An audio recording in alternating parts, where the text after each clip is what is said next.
Hello, friends. Today we're going to read Curious George by H.A. Rey. This is George. He lived in Africa. He was a good little monkey and always very curious.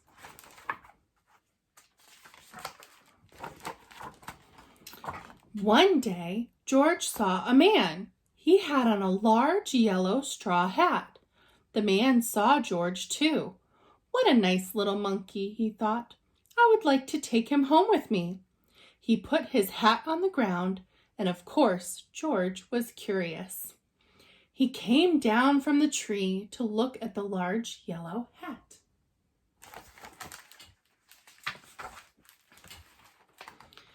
The hat had been on the man's head. George thought it would be nice to have it on his own head. He picked it up and put it on.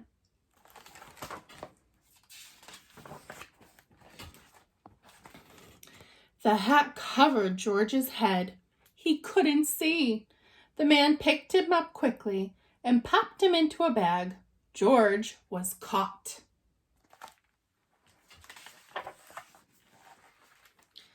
The man with the big yellow hat put George into a little boat, and a sailor rowed them both across the water to a big ship. George was sad, but he was still a little curious.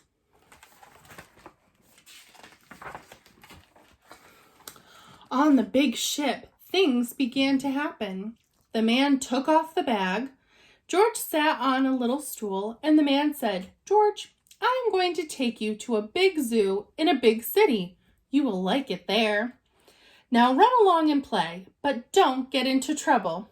George promised to be good, but it is easy for little monkeys to forget.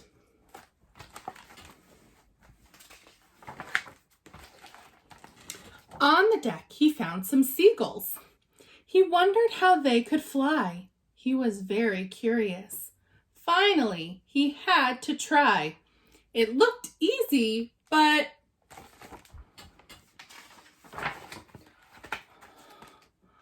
oh, what happened?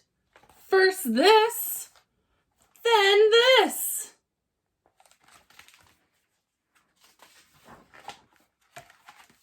Where is George? The sailors looked and looked.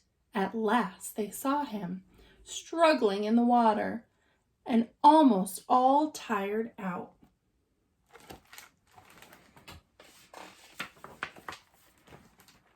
"Man overboard!" the sailors cried as they threw him a lifebelt. George caught it and held on. At last he was safe on board.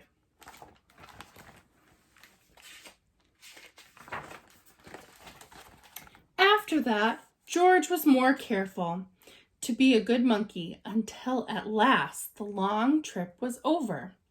George said goodbye to the kind sailors, and he and the man with the yellow hat walked off the ship onto the shore and on into the city to the man's house.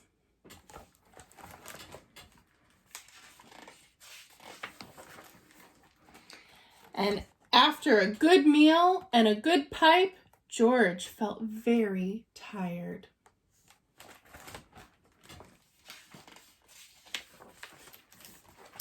He crawled into bed and fell asleep at once.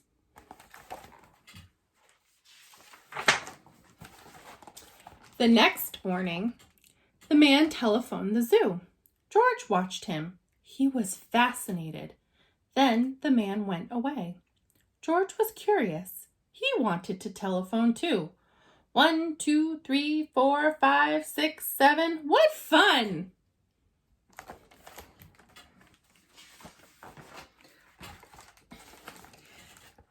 Ding-a-ling-a-ling! George had telephoned the fire station.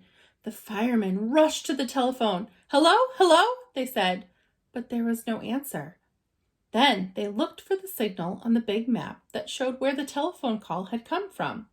They didn't know it was George. They thought it was a real fire.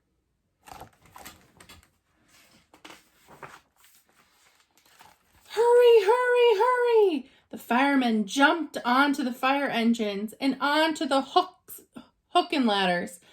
Ding dong, ding dong. Everyone out of the way. Hurry, hurry.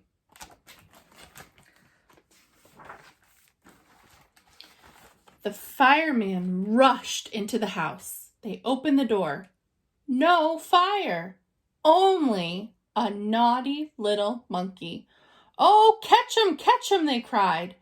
George tried to run away. He almost did, but he got caught in the telephone wire and...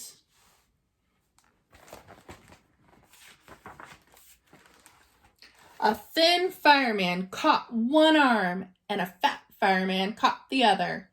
You fooled the fire department, they said. We will have to shut you up where you can't do any more harm.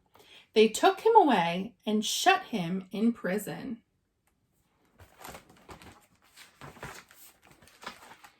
George wanted to get out.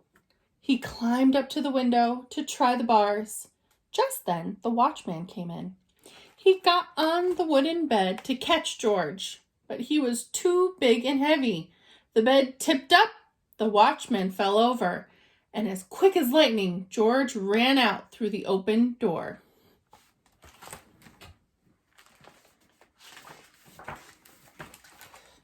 He hurried through the building and out onto the roof.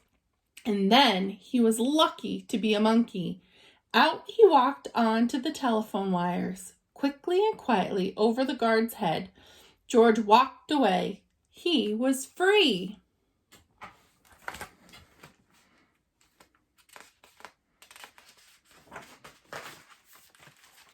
Down in the street, outside the prison wall, stood a balloon man. A little girl bought a balloon for her brother. George watched. He was curious again. He felt he must have a bright red balloon. He reached over and tried to help himself, but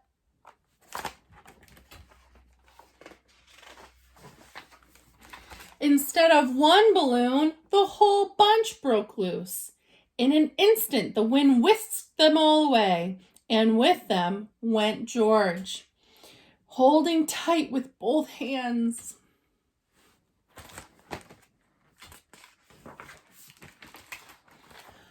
Up, up he sailed, higher and higher. The houses looked like toy houses, and the people like dolls. George was frightened. He held on very tight.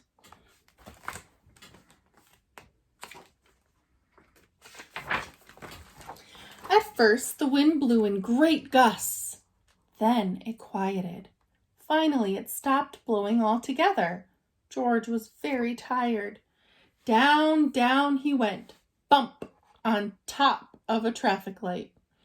Everyone was surprised. The traffic got all mixed up. George didn't know what to do. And then he heard someone call, "George!" He looked down and saw his friend, the man with the big yellow hat.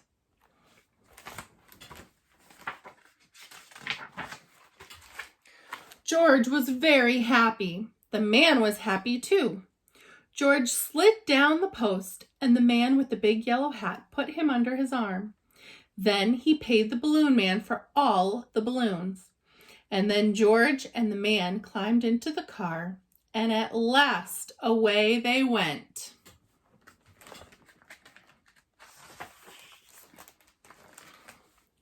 To the zoo! What a nice place for George to live.